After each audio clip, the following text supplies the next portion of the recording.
allow me to introduce you to Samuel David Steiner, the author of the historical fiction Bipolar Winter, a trilogy that draws on the teachings of the Seventh-day Adventist Church. Volume 1 is now available on Amazon, and Steiner is currently working on Volume 2. This video is an invitation to current Seventh-day Adventist Church members, those who are curious about the Church, and those who have left the Church to begin following the Bipolar Winter blog and podcast.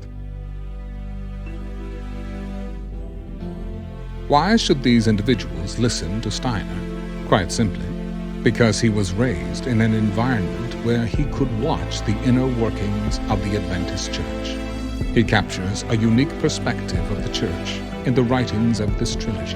Bipolar Winter explores, among other topics, how Adventist book distributors persuaded people to proudly support Adolf Hitler in his rise to power in 1930s Germany. This claim prompts the question, could a similar plot be unfolding today?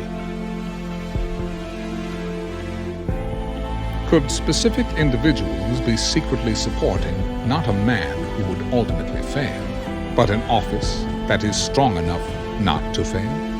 According to prophecies of the founder of the Adventist Church, the answer to that question is yes. According to the Adventist prophetess Ellen White, to whom Steiner is related through both his mother and his father, certain powerful church leaders have been secretly honoring and supporting this global office for decades. Bipolar Winter explores how this support fulfilled her prophecies, that the Adventist Church would align itself with this powerful office, the first great beast of Satan, according to the book of Revelation, and how, according to prophecies, the Church would first align itself with what it calls the second great beast of Satan, the government of the United States. This second great beast mentioned in the book of Revelation would then become a global power that would make the whole world tremble before it laid its power at the feet of the first great beast. Readers of Bipolar Winter are also introduced to the Adventist Doomsday teachings that we have entered the period of 7 last plagues being unleashed before the end of the world. According to Adventist eschatology, the first plague, sores beginning from inside the body, will continue through all 7 plagues. The prophecies can be interpreted to indicate the first plague will fade and re-emerge through a series of mutations and vaccines. In the fictional account, this plague or virus is released from a lab where it has been modified by new dry laboratory technology, utilizing expert systems and applied artificial intelligence, so that most other scientists won't be able to sequence its synthetic design.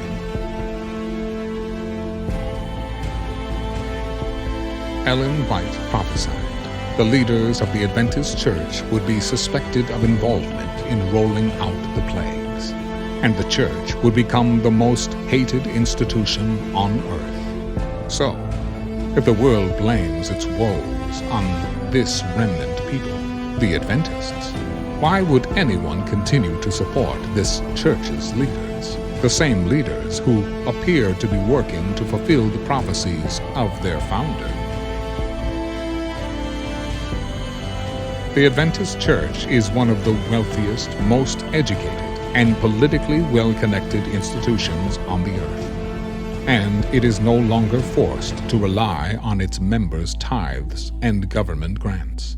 Bipolar Winter shows that Adventist worldwide leadership can now ignore the Church's members and continue to deceive and manage secret combinations of events from their high and protected office. Don't just take Steiner's word for all of this. Do your own research. Read Bipolar Winter, Volume 1, if you have not already. It may be a work of fiction based on historical facts, but the reader must precisely discern what is fact and what is fiction. Join the Bipolar Winter blog and podcast discussion and explore the issues together with Samuel Steiner.